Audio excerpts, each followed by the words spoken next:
ہاں یہ آگے بڑھتے ہیں، پیدائش کی کتاب اس کا 42واں باب، وہاں سے شروع کرتے ہیں۔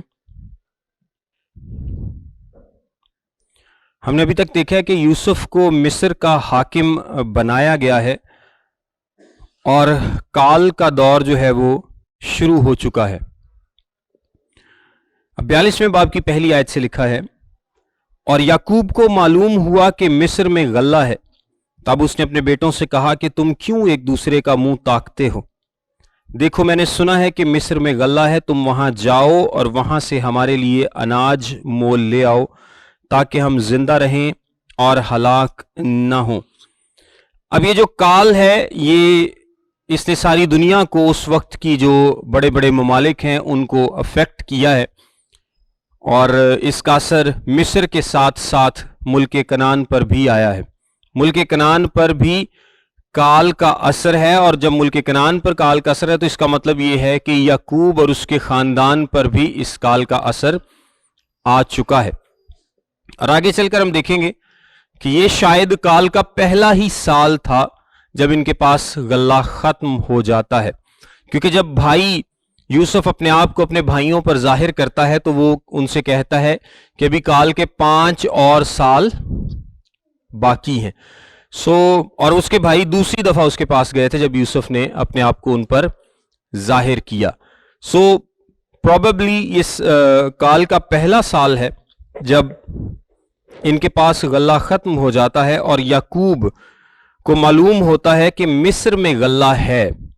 وہ مصر میں اپنے بیٹوں کو کہتا ہے کہ مصر میں غلہ ہے، تم ایک دوسرے کا منہ کیوں تاکتے ہو؟ یہاں پر بہت سارے جو مفسر ہیں وہ بتاتے ہیں کہ جب مصر کا نام لیا یعقوب نے تو بھائی ایک دوسرے کا منہ دیکھنے لگ جاتے ہیں، اور ڈیفینیٹلی اس کی وجہ پیچھے یہی ہے کہ انہوں نے یوسف کو مصر میں لے جانے کے لیے بیچا تھا۔ وہ غلہ کہاں پر جا رہا تھا؟ وہ قافلہ کہاں پر جا رہا تھا؟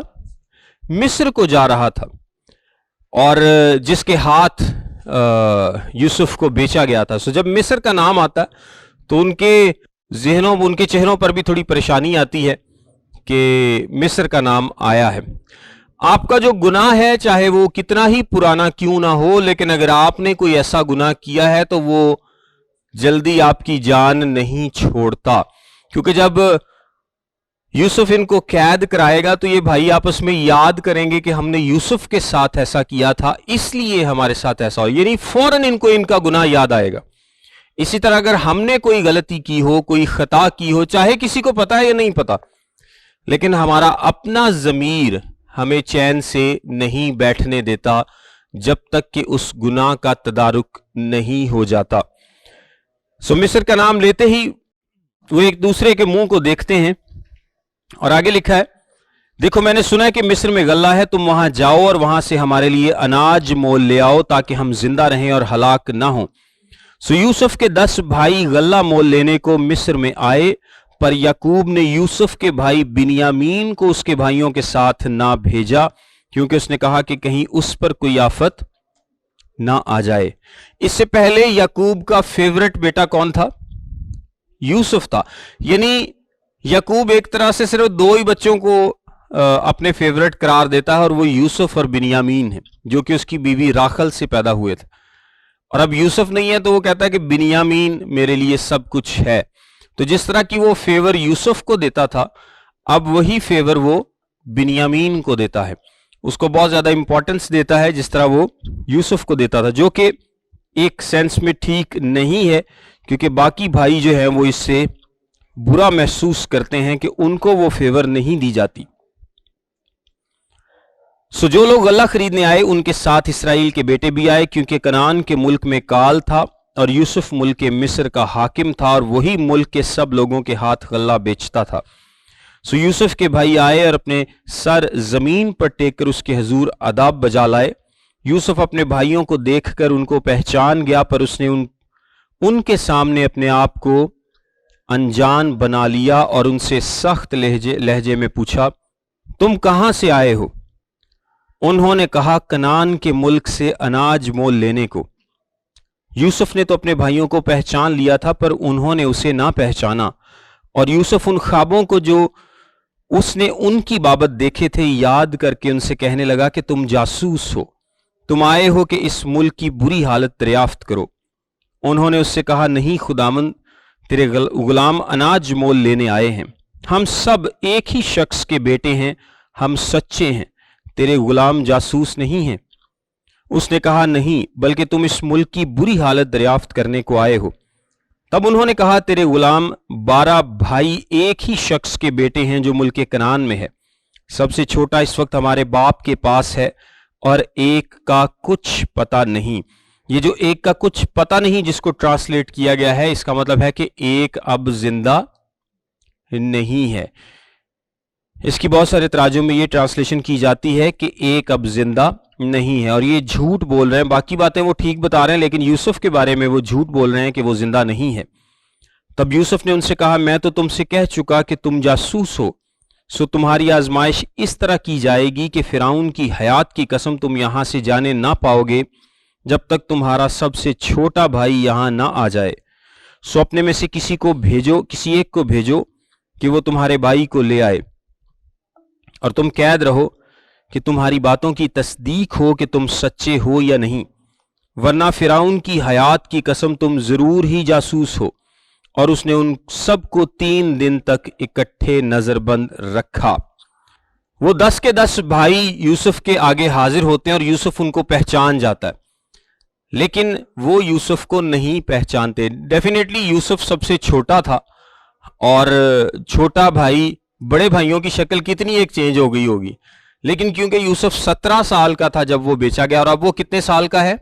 کتنے سال گزر گئے؟ تقریباً 17 سال کا تھا جب وہ بیچا گیا، اس کے بعد 13 سال گزر گئے جب اس کو فرعون نے حاکم بنایا، اور ان 13 سالوں میں 11 سال وہ فوتیفار کے گھر میں رہا تقریباً، اور 2 سال وہ قید میں رہا۔ پہلے 11 سال فوتیفار کے گھر میں اور پھر 2 سال قید میں، اور کلام میں لکھا ہے کہ جب وہ 30 سال کا تھا تب اس کو حکمرانی عطا کی گئی۔ اب 17 سے 13 سال یہ ہو گئے، اور اس کے بعد 7 سال خوشحالی کے تھے۔ کتنے سال؟ 7 سال۔ تو 13 اور 7 20 سال، تقریباً 20 سے 21 سال گزر چکے ہیں اس بات کو کہ یوسف اپنے بھائیوں سے جدا ہوا ہے۔ اگر یہ قحط کا پہلا سال ہے تو اس کا مطلب ہے کہ تقریباً 21 سال گزر چکے ہیں اس بات کو کہ وہ اپنے بھائیوں کو اس نے دیکھا ہو۔ 21 سال میں یوسف کی شکل میں بہت تبدیلی آ چکی ہے، اور وہ ایکسپیکٹ بھی نہیں کر رہے، اور یوسف کیونکہ مصر میں نیا تھا اور وہ ان سے عبرانی میں بات بھی نہیں کر رہا، وہ ایک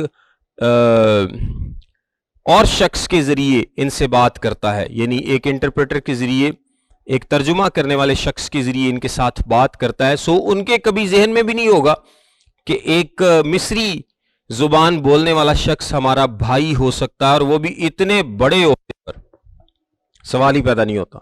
سو ان کا ذہن بھی اس طرف نہیں گیا کہ یوسف ان کو پہچان جاتا ہے، وہ یوسف کو نہیں پہچانتے، لیکن یوسف ان کو پہچان لیتا ہے، لیکن وہ ایسا شو کرتا ہے کہ جیسا وہ اس کو ان کو نہیں جانتا۔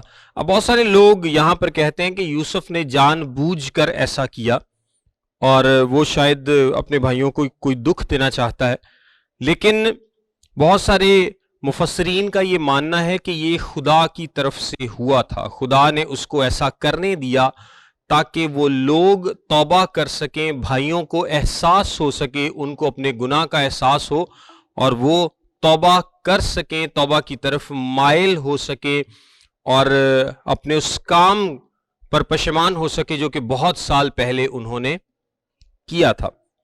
بہرحال ہم سٹوری کو آگے دیکھتے ہیں۔ 18ویں آیت سے لکھا ہے، اور تیسرے دن یوسف نے ان سے کہا، ایک کام کرو تو زندہ رہو گے، کیونکہ مجھے خدا کا خوف ہے۔ 3 دن کے بعد، 3 دن جیل میں رہنے کے بعد، اب یوسف جو بھی کہے گا وہ کریں گے۔ اگر تم سچے ہو تو اپنے بھائیوں میں سے ایک کو قید خانے میں بند رہنے دو، اور تم اپنے گھر والوں کے کھانے کے لیے اناج لے جاؤ، اور اپنے سب سے چھوٹے بھائی کو میرے پاس لے آؤ، یوں تمہاری باتوں کی تصدیق ہو جائے گی اور تم ہلاک نہ ہوگے۔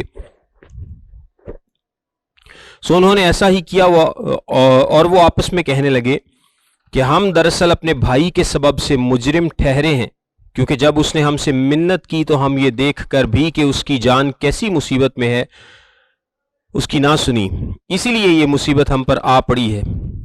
تب روبن بول اٹھا، کیا میں نے تم سے نہ کہا تھا کہ اس بچے پر ظلم نہ کرو، اور تم نے نہ سنا؟ سو دیکھ لو، اب اس کے خون کا بدلہ لیا جاتا ہے۔ اور ان کو معلوم نہ تھا کہ یوسف ان کی باتیں سمجھتا ہے، اس لیے کہ ان کے درمیان ایک ترجمان تھا۔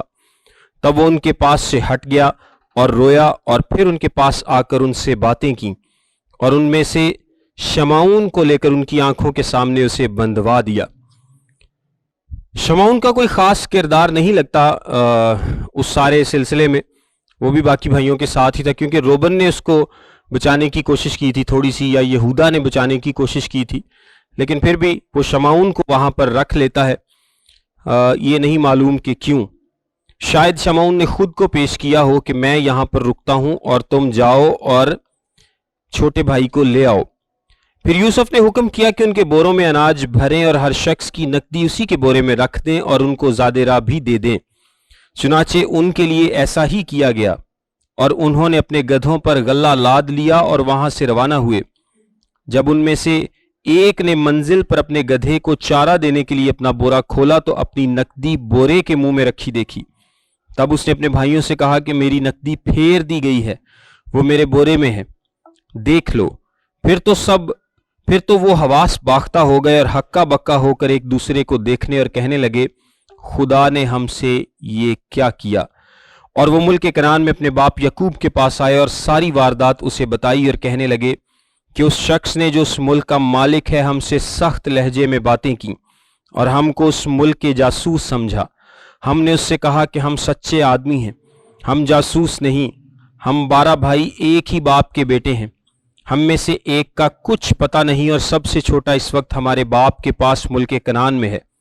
تب اس شخص نے جو ملک کا مالک ہے ہم سے کہا، میں اسی سے جان لوں گا کہ تم سچے ہو کہ اپنے بھائیوں میں سے کسی کو میرے پاس چھوڑ دو اور اپنے گھر والوں کے کھانے کے لیے اناج لے کر چلے جاؤ۔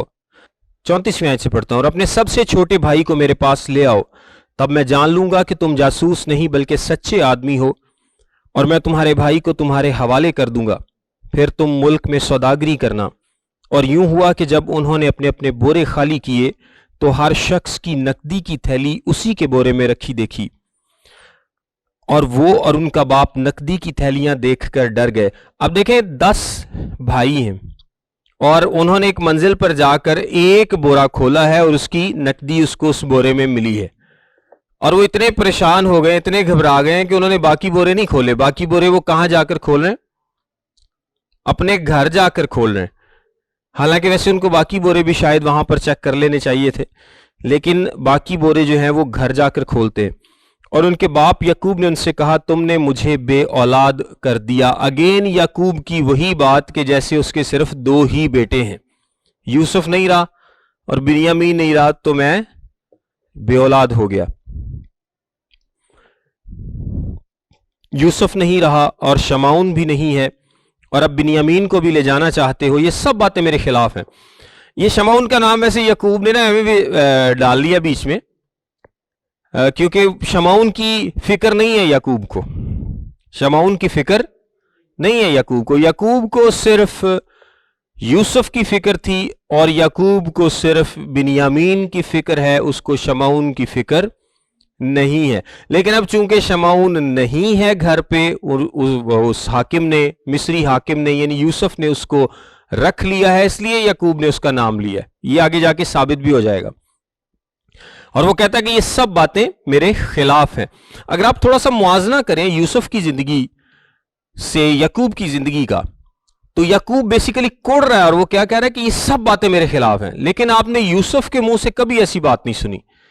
اس کو بیچا گیا، اس کو غلام بنایا گیا، اس کو قید میں ڈالا گیا، اس نے تمام مصیبتیں برداشت کی، لیکن کبھی بھی اس کے منہ سے نہیں نکلا کہ یہ سب باتیں میرے خلاف ہیں۔ وہ سب کچھ برداشت کرتا رہا، ان تمام الزاموں کو بھی جو اس پر لگے اور ان تمام مظالم کو بھی جو اس نے برداشت کیے، اس نے سب کچھ برداشت کیا، یہ بات نہیں کی۔ لیکن یعقوب اور قسم کے کردار کا مالک شخص ہے، اس نے جب اپنے خلاف چند باتیں ہوتی دیکھی تو یہ کیا کہتا ہے کہ یہ سب باتیں میرے خلاف ہیں۔ تب روبن نے اپنے باپ سے کہا اگر میں اسے تیرے پاس نہ لے آؤں تو میرے دونوں بیٹوں کو قتل کر ڈالنا، اسے میرے ہاتھ میں سونپ دے اور میں اسے پھر تیرے پاس پہنچا دوں گا۔ روبن چونکہ سب سے بڑا ہے، پہلوٹا ہے، وہ ایک آفر دیتا ہے کہ ہم سب کال میں مر رہے ہیں، اور ان کو ویسے پتہ نہیں ہے کہ کال 7 سال پڑے گا، یہ کسی کو بھی نہیں پتا۔ یہ کس کو پتا تھا؟ یوسف کو پتا تھا۔ یہ خدا نے فرعون پر ظاہر کیا تھا خواب کے ذریعے، سو فرعون کو پتا ہے، یوسف کو پتا ہے، یا اس کے آس پاس کے ان لوگوں کو پتا ہے جب یوسف نے اس خواب کو بیان کیا تھا، لیکن باقی دنیا کے لوگوں کو نہیں پتا۔ اس کے یوسف کے بھائیوں کو بھی نہیں پتا، اس کی فیملی کو بھی نہیں پتا کہ کال کب تک رہے گا۔ روبن اپنے آپ کو پیش کرتا ہے کہ تو میرے بیٹوں کو قتل کر ڈالنا اگر میں اسے تیرے پاس نہ لے آؤں، لیکن وہ روبن کی بھی نہیں مانتا۔ اب دیکھیں، یعقوب نے سوچا کہ ٹھیک ہے غلہ آ گیا، بنیامین میرے کول ہے تے غلہ بھی میرے کول ہے، شمعون دی خیر ہے۔ شمعون کو رکھا ہے نا اس نے کہا وہ دی خیر ہے، یہ دیر لگائیں گے۔ ان کا خیال ہے کہ شاید یہ غلہ پورا ہو جائے، کیونکہ ان کو تو نہیں پتا کہ یہ کال 7 سال رہے گا۔ تو یعقوب کہتا ہے کہ ٹھیک ہے اب غلہ بھی آ گیا، تو بنیامین تو پہلے ہی میرے پاس ہے تو کوئی نہیں خیر ہے۔ روبن کو کہتے ہیں بہ جا آرام نال، کوئی نہیں لوٹ جان دی، تو یہ ان کو نہیں جانے دیتا۔ یہ رویہ ویسے ٹھیک نہیں تھا یعقوب کا۔ اس نے کہا میرا بیٹا تمہارے ساتھ نہیں جائے گا کیونکہ اس کا بھائی مر گیا اور وہ اکیلا رہ گیا ہے۔ وہ جڑا اتھے بیچارہ شمعون ہے او دی کوئی فکر نہیں ہے، انہوں اپنے بھرا دیے کہ ہن اکلا رہ گیا، یہ نہیں جائے گا تیرے۔ اگر راستے میں جاتے جاتے اس پر کوئی آفت آ پڑے تو تم میرے سفید بالوں کو غم کے ساتھ گور میں اتارو گے۔ 43ویں باب میں لکھا ہے اور کال ملک میں اور بھی سخت ہو گیا، اور یوں ہوا کہ جب اس غلے کو جسے مصر سے لائے تھے کھا چکے تو ان کے باپ نے ان سے کہا کہ جا کر ہمارے لیے پھر کچھ اناج مول لے آؤ۔ یعنی یعقوب کا کوئی ارادہ نہیں تھا کہ وہ بنیامین کو بھیجے گا، ان کو تھا کہ غلہ آ گیا ہے اور کوئی فکر بھی نہیں ہے۔ اب دیکھیں وہ غلہ لے آئے ہیں تو کافی اماؤنٹ غلے کے ایٹ لیسٹ اتنی تو لے کے آئے ہوں گے کہ کوئی 1 سال گزر جائے یا کافی مہینے گزر جائیں، تو اس کا مطلب ہے اتنی کوئی ان کو پرواہ نہیں رہی اس کی شمعون کی کہ وہ وہاں پر قید ہے، ہمیں اس کے لیے بھی جانا چاہیے۔ کچھ نہیں لکھا یہاں پر کہ انہوں نے شمعون کی کوئی فکر کی ہے، کسی نے بھی، اور خاص طور پر یہ فکر یعقوب کو کرنی چاہیے تھی، یعقوب کو یہ فکر ہونی چاہیے تھی کہ شمعون وہاں پر قید ہے اور اس کو لے کر آنا چاہیے، لیکن وہ کہتا ہے کوئی بات نہیں، بس بنیامین میرے پاس رہے۔ تب یہودا نے اسے کہا کہ اس شخص نے ہم کو نہایت تاکید سے کہہ دیا تھا کہ تم میرا منہ نہ دیکھو گے جب تک تمہارا بھائی تمہارے ساتھ نہ ہو، سو اگر تو ہمارے بھائی کو ہمارے ساتھ بھیج دے تو ہم جائیں گے اور تیرے لیے اناج مول لائیں گے، اور اگر تو اسے نہ بھیجے تو ہم نہیں جائیں گے، کیونکہ اس شخص نے کہہ دیا تھا کہ تم میرا منہ نہ دیکھو گے جب تک تمہارا بھائی تمہارے ساتھ نہ ہو۔ تب اسرائیل نے کہا کہ تم نے مجھ سے کیوں یہ بدسلوکی کی کہ اس شخص کو بتا دیا کہ ہمارا ایک بھائی اور بھی ہے؟ مسئلہ ہی سارا بھرا دا ہے، یعقوب نہیں چاہتا کہ بنیامین جائے وہ کہتا تسی دسیا کیوں کہ میرا ساڈا ایک اور بھی بھرا ہے۔ اور یہ بات ویسے اس سارے پیریڈ کے دوران بھی ہوتی رہی ہوگی، یعنی جب وہ پہلی دفعہ غلہ لے کے آئے ہیں تو دوسری دفعہ نظر تو ان کو آ رہا ہوگا کہ یہ ناج اس واری بھی کوئی نہیں ہوا ہے، تو لگتا ہے اس واری بھی کال ہی ہے۔ فصلیں نظر آ جاتی ہیں نا کہ فصل نہیں ہو رہی تو اس کا مطلب ہے بارش نہیں ہو رہی، فصل نہیں ہو رہی تو اس کا مطلب ہے کہ اب بھی کال ہی پڑے گا۔ تو یعقوب ہو سکتا ہے کہ بار بار ان کو کہتا ہو، یہ روز ان کے گھر میں ان کو سننے کو یہ بات ملتی ہو، وہ تہاڈا بھلا ہو جے تسی دسیا کیوں سی کہ تہاڈا ایک اور بھرا ہے، نہ دس دے تے نہ ہو جانا۔ لیکن بھائیوں کا ایک ریزنیبل جواب ہے، وہ کہتے ہیں انہوں نے کہا اس شخص نے بجد ہو کر ہمارا اور ہمارے خاندان کا حال پوچھا کہ کیا تمہارا باپ اب تک جیتا ہے اور کیا تمہارا کوئی اور بھائی ہے؟ تو ہم نے ان سوالوں کے مطابق اسے بتا دیا، ہم کیا جانتے تھے کہ وہ کہے گا کہ اپنے بھائی کو لے آؤ۔ یہاں پر بھائی سچے ہیں، کیونکہ ان کے تو ذہن میں بھی نہیں تھا کہ یہ ہمارا بھائی یوسف ہو سکتا ہے۔ وہ جب بار بار پوچھ رہا ہے، خود یوسف ان سے پوچھ رہا ہے کہ تمہارا کوئی اور بھائی ہے، تمہارا باپ جیتا ہے، وہ فیملی کے بارے میں بار بار سوال کر رہا ہے، اور سوال کے جواب میں انہوں نے بتا دیا کہ ہاں بھئی ہمارا ایک اور بھائی بھی ہے گھر میں۔ انہوں نے جھوٹ نہیں بولا اس سے، کیونکہ ان کے اگر ذرا سی بھی ذہن میں یہ بات ہوتی تو شاید یہ جھوٹ بول دیتے، لیکن انہوں نے سچ بتا دیا۔ تب یہودا نے اپنے باپ اسرائیل سے کہا کہ اس لڑکے کو میرے ساتھ کر دے تو ہم چلے جائیں گے، تاکہ ہم اور تو اور ہمارے بال بچے زندہ رہیں اور ہلاک نہ ہوں، اور میں اس کا ضامن ہوتا ہوں۔ تو اس کو میرے ہاتھ سے واپس مانگنا، اگر میں اسے تیرے پاس پہنچا کر سامنے کھڑا نہ کر دوں تو میں ہمیشہ کے لیے گنہگار ٹھہروں گا۔ اگر ہم دیر نہ لگاتے تو اب تک دوسری دفعہ لوٹ کر آ بھی جاتے۔ تب ان کے باپ اسرائیل نے ان سے کہا کہ اگر یہی بات ہے تو ایسا کرو کہ اپنے برتنوں میں اس ملک کی مشہور پیداوار میں سے کچھ اس شخص کے لیے نذرانہ لیتے جاؤ، جیسے تھوڑا سا روغن بلسان، تھوڑا سا شہد، کچھ گرم مسالے اور مر اور پستہ اور بادام، اور دونا دام اپنے ہاتھ میں لے لو، اور وہ نقدی جو پھیر دی گئی اور تمہارے بوروں کے منہ میں رکھی ملی اپنے ساتھ واپس لے جاؤ، کیونکہ شاید بھول ہو گئی ہوگی، اور اپنے بھائی کو بھی ساتھ لو، اور اٹھ کر پھر اس شخص کے پاس جاؤ، اور خدائے قادر اس شخص کو تم پر مہربان کرے تاکہ وہ تمہارے دوسرے بھائی کو اور بنیامین کو تمہارے ساتھ بھیج دے، اور میں اگر بے اولاد ہوا تو ہوا۔ اب یہ دیکھیں، بے اولاد اتنے سارے بیٹے ہیں، لیکن اگین کہ اس کو بنیامین کی فکر سب سے زیادہ ہے، اور اب یعقوب کو بنیامین کو بھیجنا پڑے گا، کیونکہ اگر وہ بنیامین کو نہیں بھیجے گا تو یہ لوگ زندہ نہیں رہ پائیں گے۔ اور یہ پلان کس کا ہے اس سب کے پیچھے؟ یہ منصوبہ خدا کا ہے، کیونکہ خدا کنعان سے ان کو مصر لے جانا چاہتا ہے۔ خدا کیوں ان کو کنعان سے مصر لے جانا چاہتا ہے یہ میں آگے چل کے آپ کو بتاتا ہوں۔ اب یہ بنیامین جو ہے اس وقت کوئی چھوٹا بچہ نہیں ہے، یہاں پہ یہودا کہتا ہے کہ لڑکے کو میرے ساتھ کر دے۔ یہ شاید 25 سے 35 سال کے کہیں درمیان میں اس کی عمر ہے، ایگزیکٹلی نہیں پتا، لیکن یہاں پہ اندازہ لگایا جاتا ہے کہ یہ تقریباً 30 کے لگ بھگ تھا، اور یہودا اس کی ضمانت لیتا ہے اور وہ کہتا ہے کہ میں اس کو واپس لاؤں گا۔ تب انہوں نے نذرانہ لیا اور دونا دام بھی ہاتھ میں لے لیا، اور بنیامین کو لے کر چل پڑے، اور مصر پہنچ کر یوسف کے سامنے جا کھڑے ہوئے۔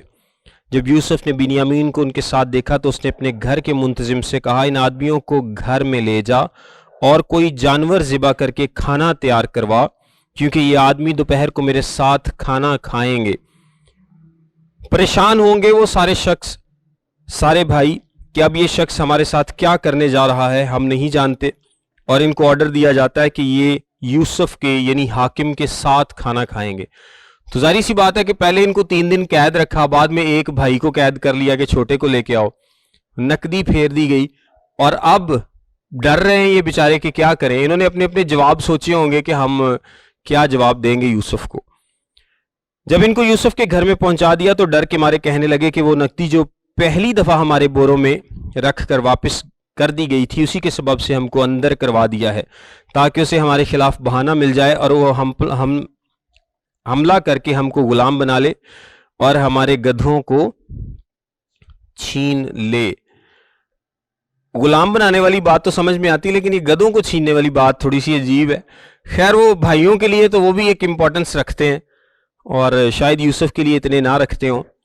اور وہ یوسف کے گھر کے منتظم کے پاس گئے اور دروازے پر کھڑے ہو کر اس سے کہنے لگے، جناب ہم پہلے بھی یہاں اناج مول لینے آئے تھے، اور یوں ہوا کہ جب ہم نے منزل پر اتر کر اپنے بوروں کو کھولا تو اپنی پوری تلی ہوئی نقدی اپنے اپنے بورے کے منہ میں رکھی دیکھی، سو ہم اسے اپنے ساتھ واپس لیتے آئے ہیں، اور ہم اناج مول لینے کو اور بھی نقدی ساتھ لائے ہیں۔ یہ ہم نہیں جانتے کہ ہماری نقدی کس نے ہمارے بوروں میں رکھ دی۔ اب یہ نقدی کے کتنے یونٹس لے کے آئے ہیں؟ 20۔ پہلے نقدی کی کتنی تھیلیاں تھیں پہلی دفعہ جب آئے؟ 10۔ اور اب پچھلی بھی لے کر آئے ہیں اور نئی بھی 10 لے کے آئے ہیں، ٹوٹل کتنی ہوگی؟ 20۔ اور یوسف کو کتنے پیسوں میں انہوں نے بیچا تھا؟ وہ بھی 20 میں تھا۔ یہ یہاں پر جو نقدی اور سلور کے لیے اور لفظ استعمال ہوا ہے یوسف کو بیچنے کے لیے جو کرنسی کا، وہ سیم لفظ ہے، تو یہ اتنے ہی یونٹس کرنسی کے دوبارہ لے کر آئے ہیں۔ آلدو یہ یونٹس، نمبر آف یونٹس 20 ہیں، باقی اماؤنٹ یہ بہت زیادہ اس سے جس میں انہوں نے یوسف کو بیچا تھا۔ اس نے کہا، تمہاری سلامتی ہو، مت ڈرو، تمہارے خدا اور تمہارے باپ کے خدا نے تمہارے بوروں میں تم کو خزانہ دیا ہوگا، مجھے تو تمہاری نقدی مل چکی۔ پھر وہ شمعون کو نکال کر ان کے پاس لے آیا، اور اس شخص نے ان کو یوسف کے گھر میں لا کر پانی دیا، اور انہوں نے اپنے پاؤں دھوئے اور ان کے گدھوں کو چارہ دیا۔ پھر انہوں نے یوسف کے انتظار میں کہ وہ دوپہر کو آئے گا نذرانہ تیار کر کے رکھا، کیونکہ انہوں نے سنا تھا کہ ان کو وہیں روٹی کھانی ہے۔ جب یوسف گھر آیا تو وہ اس نذرانے کو جو ان کے پاس تھا اس کے سامنے لے گئے اور زمین پر جھک کر اس کے حضور آداب بجا لائے۔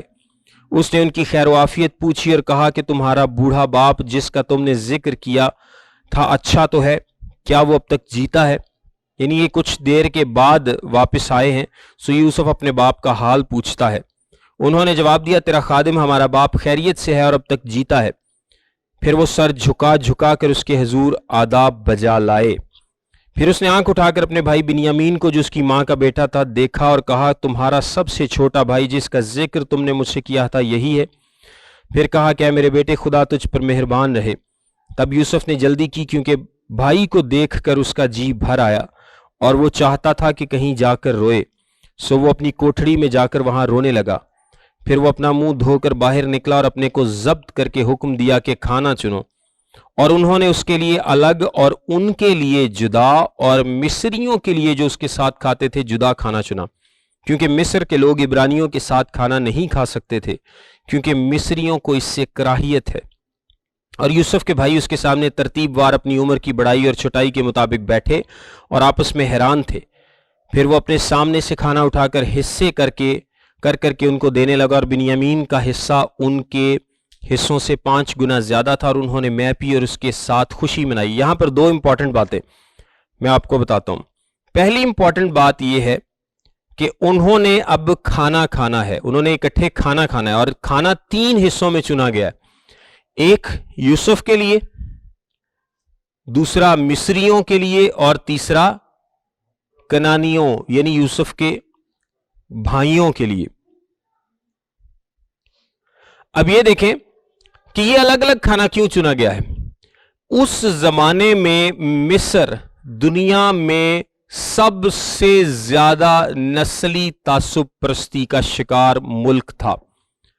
اس زمانے میں مصر دنیا میں سب سے زیادہ نسلی تعصب پرستی کا شکار ملک تھا، یعنی وہ اپنے آپ کو سپیریئر سمجھتے تھے اور باقی سب کو چھوٹا سمجھتے تھے۔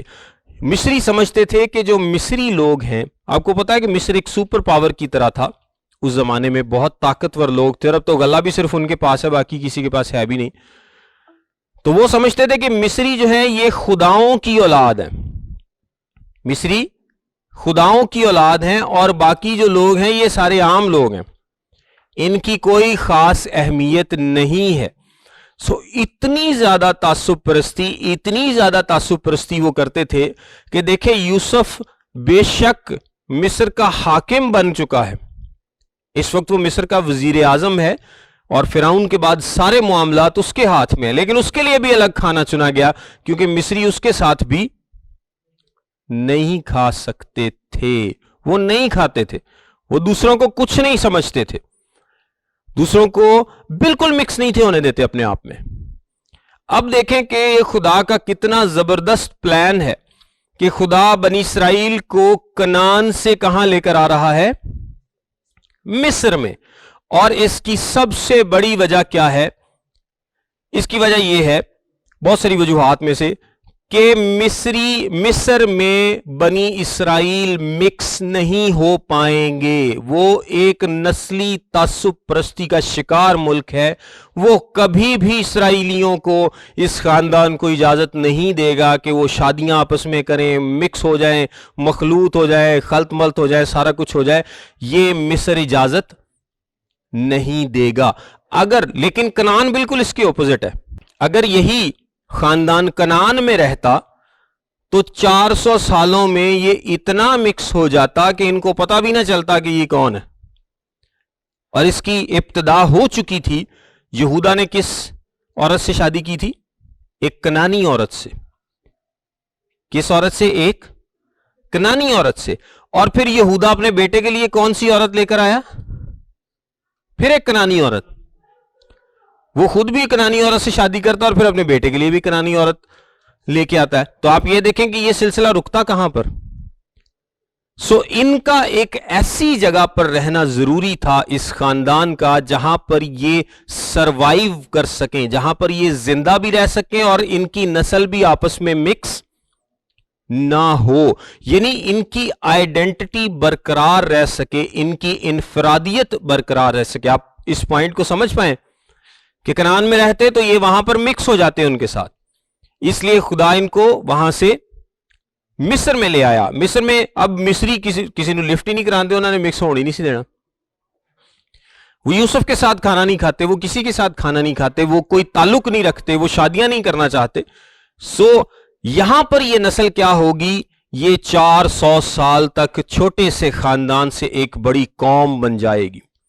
لیکن یہ کنعان میں پاسبل نہیں تھا. خدا ان کو ایک جگہ سے اٹھا کر دوسری جگہ لے جانا چاہتا ہے, اور اس جگہ لے جانے کے لیے ان کو الگ ایک علاقہ ملے, ان کو عزت ملے, ان کو سیپریٹ آئیڈینٹی ملے, اور اتنا وقت بھی مل جائے کہ یہ بہت بڑھ جائیں, یہ بہت بڑھ جائیں. یہ سب کچھ ہو سکے, یہ خدا کی منصوبہ بندی تھی, خدا کی پلاننگ تھی. اس لیے خدا نے یوسف کو ان کے آگے وہاں پر بھیجا تھا. اب یوسف کو بھیجا کس نے؟ خدا نے. لیکن یوسف کو بھیجنے کے لیے عمل جو کیا ہے وہ کس نے کیا ہے؟ اس کے بھائیوں نے. یعنی یوسف کو بیچنے کا عمل کس نے کیا ہے؟ اس کے بھائیوں نے. لیکن منصوبہ کس کا پورا ہو رہا ہے؟ خدا کا. اور یوسف آگے جا کر کہے گا بھی کہ خدا نے مجھے تمہارے آگے بھیجا تاکہ ہمارا خاندان بچایا جا سکے. یوسف کو خدا نے استعمال کیا, اور یہ آج بھی ہوتا ہے کہ خدا انسان کے برے منصوبوں کو استعمال کر سکتا ہے اپنے اچھے منصوبوں کو آگے بڑھانے کے لیے. میں دوبارہ بولتا ہوں کہ انسان کے برے کام استعمال ہو سکتے ہیں خدا کے منصوبے میں, اس کے پروسیس میں, ان منصوبوں کی تکمیل میں. اور یہ دیکھیں, میں اس کی ایک اور مثال دیتا ہوں. لیکن اس کا یہ مطلب نہیں ہے کہ انسان جو ہے وہ اب قصوروار نہیں ہے, کیونکہ جی یہ تو خدا کا منصوبہ تھا. خدا نے کرایا نہیں ہے انہوں کو, کیتا انہوں نے اپنی مرضی دے نال. اس کو بولتے ہیں فری ول ورسز پری ڈیسٹینیشن. یعنی انسان کی مرضی اپنی ہے, اس کی مرضی آزاد ہے, وہ جو بھی کرتا ہے اپنی آزاد مرضی سے کرتا ہے. لیکن اس کی آزاد مرضی کے استعمال میں خدا کے منصوبے کیسے پورے ہوتے ہیں ہمیں نہیں پتا, لیکن یہ ہوتا ہے. اس کے بھائیوں نے غلط کیا, اپنی آزاد مرضی سے کیا, لیکن منصوبہ کس کا پورا ہوا؟ خدا کا. پینتوس پلاطوس نے اپنی مرضی کی, سردار کاہنوں نے اپنی مرضی کی, اور یسوع مسیح کو صلیب دے دیا گیا. لیکن منصوبہ کس کا پورا ہوا؟ خدا کا. اب کیا پینتوس پلاطوس یا یہودی یا یہودا اسکریوتی, کیا یہ سارے لوگ قصوروار نہیں ہوں گے؟ بالکل ہوں گے. کیوں؟ کیونکہ انہوں نے اپنی مرضی پوری کی ہے, انہوں نے اپنی مرضی سے یہ سب کچھ کیا ہے. کوئی زور زبردستی نہیں تھی یا ان سے کروایا نہیں گیا, بلکہ انہوں نے اپنی مرضی سے سب کچھ کیا ہے. لیکن خدا کا منصوبہ پورا ہوا ہے. اور یہ ایک دو نہیں, آپ کو بائبل مقدس میں بارہا اور بہت زیادہ مثالیں ملیں گی کہ کس طرح سے خدا انسان کے ایول منصوبوں کو بھی اپنے جلال کے لیے استعمال کر سکتا ہے. لیکن اس کا یہ مطلب نہیں کہ انسان اب ان کے لیے ذمہ دار نہیں ہے. انسان اپنے کیے کا ہمیشہ ذمہ دار ہے. انسان کے کچھ کرنے یا نہ کرنے کی وجہ سے خدا کا منصوبہ آگے بڑھتا ہے, یہ اس بات کو خدا جانتا ہے. لیکن انسان اپنے کیے کا ہمیشہ ذمہ دار ہے اور ذمہ دار رہے گا.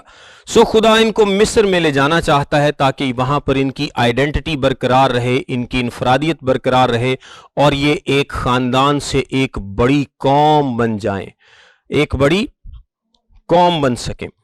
اور دوسری بات میں آپ کو اسی پیسے سے بتاتا ہوں کہ اب بنیامین کو ان کے حصوں سے 5 گنا زیادہ حصہ دیا جاتا ہے. لیکن اب بھائیوں کو اعتراض نہیں ہے, اب بھائیوں کو اعتراض نہیں ہے, اب وہ اعتراض نہیں کرتے. پہلے جب یوسف کو فیور دی گئی تھی تو وہ اعتراض کرتے تھے کہ اس کو فیور کیوں دی گئی, ہمیں کیوں نہیں دی گئی. لیکن اب آپ کردار میں تھوڑی سی تبدیلی دیکھیں گے کہ اب یوسف کو, بنیامین کو فیور دی گئی, یوسف نے 5واں حصہ دیا, اور یہ شاید خدا کی طرف سے تھا. خدا نے ایسا ہونے دیا، لیکن اب بھائیوں نے اس پر اعتراض نہیں کیا۔ 44ویں باب کو دیکھتے ہیں، لکھا ہے، پھر اس نے اپنے گھر کے منتظم کو یہ حکم کیا کہ ان آدمیوں کے بوروں میں جتنا اناج وہ لے جا سکیں بھر دے، اور ہر شخص کی نقدی اسی کے بورے کے منہ میں رکھ دے، اور میرا چاندی کا پیالہ سب سے چھوٹے کے بورے کے منہ میں اس کی نقدی کے ساتھ رکھنا۔ چنانچہ اس نے یوسف کے فرمانے کے مطابق عمل کیا۔ صبح روشنی ہوتے ہی یہ آدمی اپنے گدھوں کے ساتھ رخصت کر دیے گئے۔ وہ شہر سے نکل کر ابھی دور بھی نہیں گئے تھے کہ یوسف نے اپنے گھر کے منتظم سے کہا، جا ان لوگوں کا پیچھا کر، اور جب تو ان کو جا لے تو ان سے کہنا کہ نیکی کے عوض تم نے بدی کیوں کی؟ کیا یہ وہی چیز نہیں جس سے میرا آقا پیتا اور اسی سے ٹھیک فال بھی کھولا کرتا ہے؟ تم نے جو یہ کیا سو برا کیا۔ اور اس نے ان کو جا لیا اور یہی باتیں ان سے کہیں۔ تب انہوں نے اس سے کہا کہ ہمارا خداوند ایسی باتیں کیوں کہتا ہے؟ خدا نہ کرے کہ تیرے خادم ایسا کام کریں، بھلا جو نقدی ہم کو اپنے بوروں میں منہ میں ملی، اسے تو ہم ملک کنعان سے تیرے پاس واپس لے آئے، پھر تیرے آقا کے گھر سے چاندی یا سونا کیوں کر چرا سکتے ہیں؟ سو تیرے خادموں میں سے جس کسی کے پاس وہ نکلے وہ مار دیا جائے، اور ہم بھی اپنے خداوند کے غلام ہو جائیں گے۔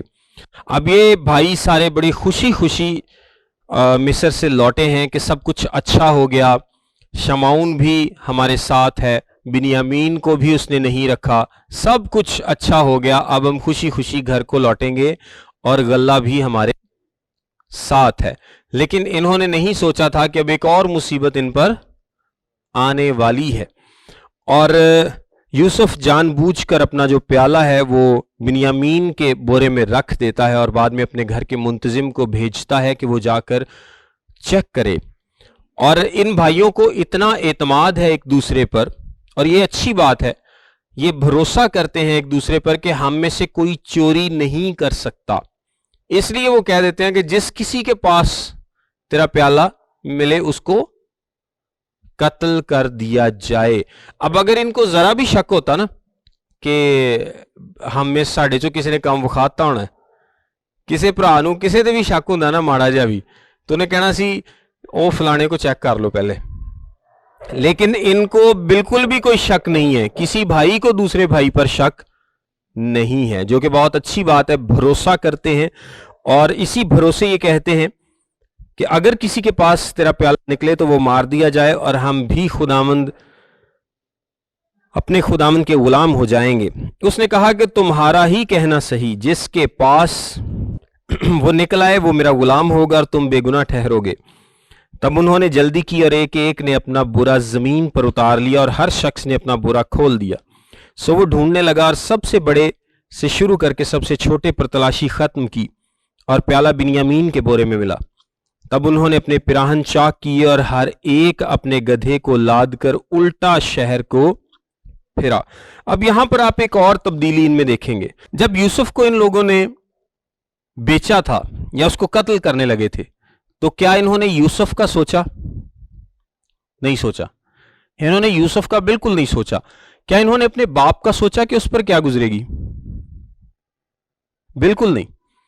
انہوں نے اپنے باپ کا بھی نہیں سوچا، انہوں نے اپنے بھائی کا بھی نہیں سوچا۔ لیکن اب کی بار ایک تبدیلی آپ کو ان میں نظر آئے گی، اور وہ تبدیلی کیا ہے کہ ان کو اپنے بھائی کی بھی فکر ہے۔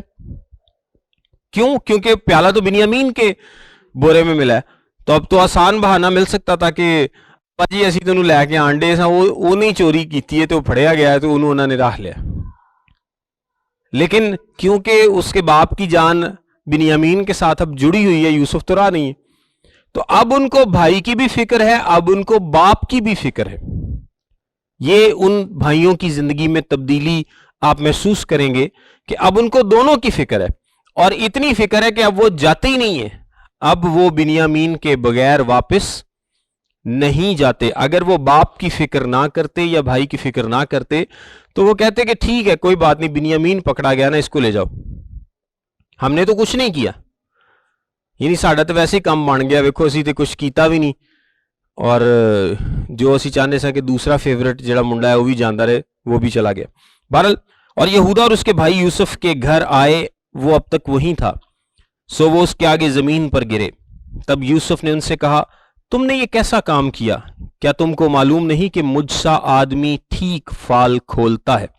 یہودا نے کہا اچھا یہ جو فال کھولنے کا ذکر ہے نا نجوم کا یا جادو ٹونے کا، یہ بیسیکلی اس زمانے میں پیالوں کو استعمال کیا جاتا تھا، اور مصر میں تو ویسے ہی بہت زیادہ جادو تھا۔ اس کا یہ مطلب نہیں ہے کہ یوسف کوئی جادو کرتا تھا، لیکن اس کا کیونکہ وہ کسٹم تھا کہ پیالوں کو استعمال کیا جاتا تھا جادو کے لیے، یعنی یہ جو پیالہ ہے یہ کوئی عام پیالہ تم نہیں لے آئے، بلکہ اس سے تو ہمارا مالک کیا کرتا ہے؟ فال کھولتا ہے، جادو ٹونا کرتا ہے، تو تم بڑا اہم پیالہ اٹھا کے لے آئے ہو۔ یہودا نے کہا ہم اپنے خداوند سے کیا کہیں؟ ہم کیا بات کریں یا کیوں کر اپنے کو بری ٹھہرائیں؟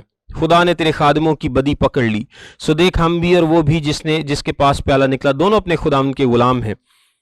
اب یہودا ایک بڑی زبردست بات یہاں پر کرتا ہے کہ وہ اپنے آپ کو اپنا کوئی ڈیفنس نہیں دیتا، کوئی ڈیفنس پیش نہیں کرتا، بلکہ وہ آگے تھوڑی سی ایک تقریر بھی بڑی زبردست کرے گا، اور وہ کہتا ہے کہ ہم کوئی اپنا ڈیفنس پیش نہیں کرتے، ہم اپنی سزا کے لیے تیار ہیں، اور نہ صرف وہ جس کے پاس پیالہ ملا ہے بلکہ ہم سب اپنے خداوند کے غلام ہوں گے۔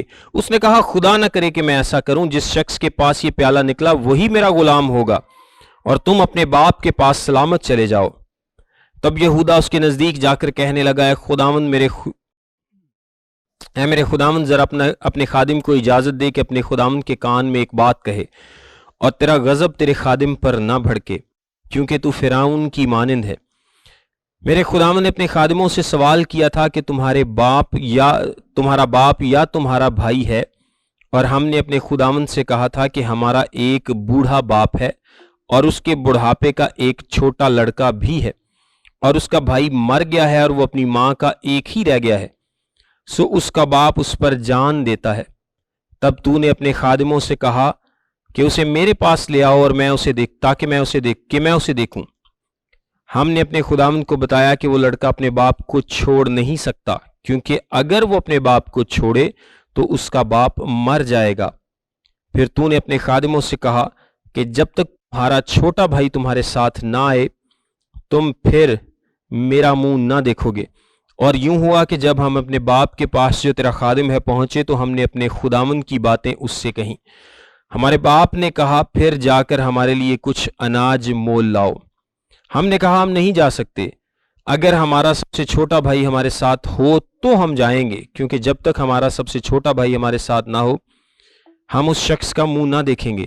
اور تیرے خادم میرے باپ نے ہم سے کہا تم جانتے ہو کہ میری بیوی کے مجھ سے 2 بیٹے ہوئے، ایک تو مجھے چھوڑ ہی گیا، اور میں نے خیال کیا کہ وہ ضرور پھاڑ ڈالا گیا ہوگا، اور میں نے اسے اس وقت سے پھر نہیں دیکھا۔ اب اگر تم اس کو بھی میرے پاس سے لے جاؤ اور اس پر کوئی آفت آ پڑے تو تم میرے سفید بالوں کو غم کے ساتھ قبر میں اتارو گے۔ سو اب اگر میں تیرے خادم اپنے باپ کے پاس جاؤں اور یہ لڑکا ہمارے ساتھ نہ ہو تو چونکہ اس کی جان اس لڑکے کی جان کے ساتھ وابستہ ہے، وہ یہ دیکھ کر کہ لڑکا نہیں آیا مر جائے گا، اور تیرے خادم اپنے باپ کے جو تیرا خادم ہے سفید بالوں کو غم کے ساتھ قبر میں اتاریں گے۔ اور تیرا خادم اپنے باپ کے سامنے اس لڑکے کا ضامن بھی ہو چکا ہے، اور یہ کہا ہے کہ اگر میں اسے تیرے پاس واپس نہ پہنچا دوں تو میں ہمیشہ کے لیے اپنے باپ کا گنہگار ٹھہروں گا۔ اس لیے اب تیرے خادم کو اجازت ہو کہ وہ اس لڑکے کے بدلے اپنے خداوند کا غلام ہو کر رہ جائے، اور یہ لڑکا اپنے بھائیوں کے ساتھ چلا جائے، کیونکہ لڑکے کے بغیر میں کیا منہ لے کر اپنے باپ کے پاس جاؤں؟ کہیں ایسا نہ ہو کہ مجھے وہ مصیبت دیکھنی پڑے جو ایسے حال میں میرے باپ پر آئے گی۔ یہ یہودا کی بڑی زبردست ایک تقریر ہے جو کہ وہ یوسف کے سامنے کرتا ہے، اور وہ یوسف کو بتاتا ہے کہ تیرے ہی کہنے کی وجہ سے یہ سب کچھ ہوا ہے۔ تو ہی نے ہم سے پوچھا تھا کہ تمہارا باپ ہے، تمہارا بھائی ہے، اور جب ہم نے بتایا تو تم نے کہا کہ اب اس کو ہمارے ساتھ میرے پاس لے آؤ۔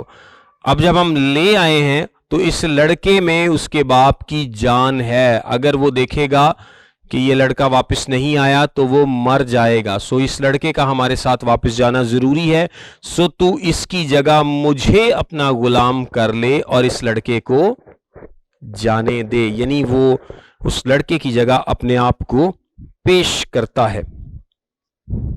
اگر آپ خروج کی کتاب کے 32ویں باب کی 31ویں اور 32ویں آیت دیکھیں تو وہاں پر موسیٰ اسرائیل کے لیے خود کو پیش کرتا ہے، اور پھر رومیوں کے خط کے 9 باب کی 1 تا 4 آیت میں پولس رسول کی مثال بھی ہمیں ملتی ہے، جو کہ اسرائیل کے لیے خود کو پیش کرنے کو تیار تھا۔ بہرحال سب سے جو بڑی مثال کلام مقدس میں ہمیں ملتی ہے وہ یسوع مسیح کی ہے، جس نے ہمارے لیے خود کو پیش کیا، 45ویں باب 1 آیت میں لکھا ہے، تب یوسف ان کے آگے جو اس کے آس پاس کھڑے تھے اپنے کو ضبط نہ کر سکا اور چلا کر کہا، ہر ایک آدمی کو میرے پاس سے باہر کر دو۔ چنانچہ جب یوسف نے اپنے آپ کو اپنے بھائیوں پر ظاہر کیا، اس وقت اور کوئی اس کے ساتھ نہ تھا، اور وہ چلا کر رونے لگا، اور مصریوں نے سنا اور فرعون کے محل میں بھی آواز گئی۔ اور یوسف نے اپنے بھائیوں سے کہا، میں یوسف ہوں، کیا میرا باپ اب تک جیتا ہے؟ اور اس کے بھائی اسے کچھ جواب نہ دے سکے، کیونکہ وہ اس کے سامنے گھبرا گئے۔ وہ سب لوگ ڈر جاتے ہیں اس بات سے کہ یہ یوسف ہے، اور اگر یہ یوسف ہے تو ضرور اب یہ ہم سے بدلہ لے گا۔ اور یوسف نے اپنے بھائیوں سے کہا، ذرا نزدیک آ جاؤ، اور وہ نزدیک آئے۔ تب اس نے کہا، میں تمہارا بھائی یوسف ہوں، جس کو تم نے بیچ کر مصر پہنچوایا، اور اس بات سے کہ تم نے مجھے بیچ کر یہاں پہنچوایا، نہ تو غمگین ہو اور نہ اپنے دل میں پریشان ہو، کیونکہ خدا نے جانوں کو بچانے کے لیے مجھے تم سے آگے بھیجا۔ یوسف ان کو یہ کہہ کر تسلی دیتا ہے کہ تم اس بات سے پریشان نہ ہو، تم نے تو یہ کام کیا ہے، لیکن یہ اصل میں منصوبہ کس کا تھا؟ خدا کا تھا، اور خدا نے مجھے تمہارے آگے بھیجا ہے۔ یعنی اگر وہ یوسف کو نہ بیچتے، یوسف مصر میں نہ آتا، وہ ساری باتیں برداشت نہ کرتا، تو آج یہ فیملی بھی نہ بچ پاتی۔ سو یہ خدا کا منصوبہ تھا، خدا کا پلان تھا، اس لیے کہ اب 2 برس سے ملک میں کال ہے، اور ابھی 5 برس اور ایسے ہیں جن میں نہ تو ہل چلے گا اور نہ فصل کٹے گی۔ یعنی میں نے آپ کو بتایا کہ وہ پہلی دفعہ جب آئے تو وہ شاید پہلے سال میں آئے تھے، پھر وہ اس غلے کو کھا کر دوسری دفعہ جب غلہ ان کے پاس ختم ہو گیا تو آئے، تو وہ شاید دوسرا سال تھا۔ اور ابھی یوسف ان کو کیا بتا رہا ہے کہ ابھی 5 سال اور باقی ہیں، کیونکہ ٹوٹل 7 سال ملک میں کال پڑے گا۔ اور خدا نے مجھ کو تمہارے آگے بھیجا تاکہ تمہارا بقیہ زمین پر سلامت رکھے اور تم کو بڑی رہائی کے وسیلے سے زندہ رکھے۔ پس تم نے نہیں بلکہ خدا نے مجھے یہاں بھیجا، اور اس نے مجھے گویا فرعون کا باپ اور اس کے سارے گھر کا خداوند اور سارے ملک مصر کا حاکم بنایا۔ سو تم جلد میرے باپ کے پاس جا کر اس سے کہو، تیرا بیٹا یوسف یوں کہتا ہے کہ خدا نے مجھ کو سارے مصر کا مالک کر دیا ہے، تو میرے پاس چلا آ، دیر نہ کر، تو جشن کے علاقے میں رہنا، اور تو اور تیرے بیٹے اور تیرے پوتے اور تیری بھیڑ بکریاں اور گائے بیل اور تیرا مال و متاع، یہ سب میرے نزدیک ہوں گے، اور وہیں میں تیری پرورش کروں گا، تا نہ ہو کہ تجھ کو اور تیرے گھرانے اور تیرے مال و متاع کو مفلسی آ دبائے، کیونکہ کال کے بھی 5 برس اور ہیں۔ اور دیکھو تمہاری آنکھیں اور میرے بھائی بنیامین کی آنکھیں دیکھتی ہیں کہ خود میرے منہ سے یہ باتیں تم سے ہو رہی ہیں، اور تم میرے باپ سے میری ساری شان و شوکت کا جو مجھے مصر میں حاصل ہے اور جو کچھ تم نے دیکھا ہے سب کا ذکر کرنا، اور تم بہت جلد میرے باپ کو یہاں لے آنا۔ اور وہ اپنے بھائی بنیامین کے گلے لگ کر رویا، اور بنیامین بھی اس کے گلے لگ کر رویا، اور اس نے سب بھائیوں کو چوما اور ان سے مل کر رویا۔ اس کے بعد اس کے بھائی اس سے باتیں کرنے لگے، اور فرعون کے محل میں اس بات کا ذکر ہوا کہ یوسف کے بھائی آئے ہیں، اور اس سے فرعون اور اس کے نوکر چاکر بہت خوش ہوئے۔ اور فرعون نے یوسف سے کہا کہ اپنے بھائیوں سے کہہ، تم یہ کام کرو کہ اپنے جانوروں کو لاد کر ملک کنعان کو چلے جاؤ، اور اپنے باپ کو اور اپنے گھرانے کو لے کر میرے پاس آ جاؤ، اور جو کچھ ملک مصر میں اچھے سے اچھا ہے وہ میں تم کو دوں گا، اور تم اس ملک کی عمدہ چیزیں کھانا۔ تجھے حکم مل گیا ہے کہ ان سے کہے، تم یہ کرو کہ اپنے بال بچوں اور اپنی بیویوں کے لیے ملک مصر سے اپنے ساتھ گاڑیاں لے جاؤ، اور اپنے باپ کو بھی ساتھ لے کر چلے آؤ، اور اپنے اس باپ کا کچھ افسوس نہ کرنا، کیونکہ ملک مصر کی سب اچھی چیزیں تمہارے لیے ہیں۔ اور اسرائیل کے بیٹوں نے ایسا ہی کیا، اور یوسف نے فرعون کے حکم کے مطابق ان کو گاڑیاں دیں اور زاد راہ بھی دیا، اور اس نے ان میں سے ہر ایک کو 1 جوڑا دیا، لیکن بنیامین کو چاندی کے 300 سکے اور 5 جوڑے کپڑے دیے۔ اور اپنے باپ کے لیے اس نے یہ چیزیں بھیجی، یعنی 10 گدھے جو مصر کی اچھی چیزوں سے لدے ہوئے تھے، اور 10 گدھیاں جو اس کے باپ کے راستے کے لیے غلے اور روٹی اور زاد راہ سے لدی ہوئی تھیں۔ چنانچہ اس نے اپنے بھائیوں کو روانہ کیا اور وہ چل پڑے، اور اس نے ان سے کہا دیکھنا کہیں راستے میں تم جھگڑا نہ کرنا۔ اچھا لکھا ہے، اور وہ مصر سے روانہ ہوئے اور ملک کنعان میں اپنے باپ یعقوب کے پاس پہنچے اور اس سے کہا یوسف اب تک جیتا ہے اور وہی سارے ملک مصر کا حاکم ہے۔ اور یعقوب کا دل دھک سے رہ گیا کیونکہ اس نے ان کا یقین نہ کیا۔ تب انہوں نے اسے وہ سب باتیں جو یوسف نے ان سے کہی تھیں بتائیں، اور جب ان کے باپ یعقوب نے وہ گاڑیاں دیکھ لیں جو یوسف نے اس کے لانے کو بھیجی تھیں، تب اس کی جان میں جان آئی، اور اسرائیل کہنے لگا یہ بس ہے کہ میرا بیٹا یوسف اب تک جیتا ہے، میں اپنے مرنے سے پیشتر جا کر اسے دیکھ تو لوں گا۔ آمین۔ اب یوسف اپنے آپ کو اپنے بھائیوں پر ظاہر کر دیتا ہے اور ساتھ میں بہت سارا سامان بھی دیتا ہے کہ وہ جا کر اس کے باپ کو بتائیں۔ اسٹریٹ فارورڈ یہاں پر باتیں کلام مقدس میں سے لکھی ہیں، اور کنعان کے ملک میں مصر سے سامان کی لدی ہوئی گاڑیاں جائیں، یہ بڑا ایک عجیب ایکسپیرینس ہوگا یعقوب کی فیملی کے لیے۔ بڑے خوش ہوندے ہون گے جی آج تو کچھ عرصہ پہلے پنڈ سے کوئی گڈی چلی جاندی سی یا وڈی گڈی، سارے پنڈ والے وہندے ہوندے سے کون آیا ہے، لیکن اب تو خیر گاؤں میں بھی سب کے پاس گاڑیاں ہیں، سب کے پاس نہیں لیکن کافی لوگوں کے پاس۔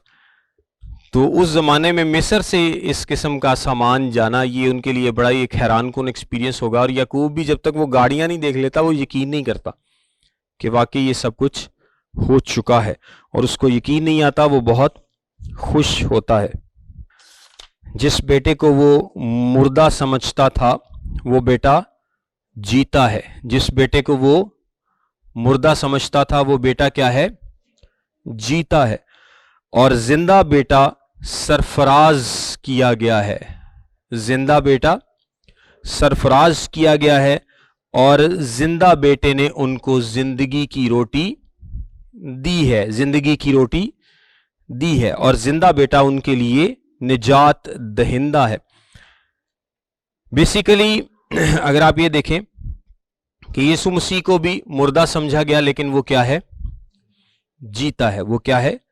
جیتا ہے، اور وہ سرفراز کیا گیا، اور وہ زندگی کی روٹی ہم سب کو دیتا ہے، اور وہ ساری دنیا کے لیے نجات دہندہ ثابت ہوا ہے۔ یوسف چونکہ یسوع مسیح کی مثیل ہے، یسوع مسیح کی ٹائپ ہے، یوسف کی زندگی میں آپ کو بہت ساری باتیں ملیں گی جو کہ یسوع مسیح کی زندگی میں ہیں، یعنی پرانے زمانے میں پرانی جس کو ہم بولتے ہیں نا ٹپیکل انالوجیز، اور مطلب ایک مثیل، ایک تشبیہ، ایک تصویری شکل کہ پرانے زمانے کی کوئی بھی فگر جو یسوع مسیح کو پیش کرتی ہے۔ یوسف بھی ایک فگر ہے جو کہ یسوع مسیح کو پیش کرتی ہے، جس طرح یوسف بیچا جاتا ہے، یسوع مسیح کو بیچا جاتا ہے، اور بہت ساری باتیں ہم ساتھ ساتھ دیکھتے رہتے ہیں۔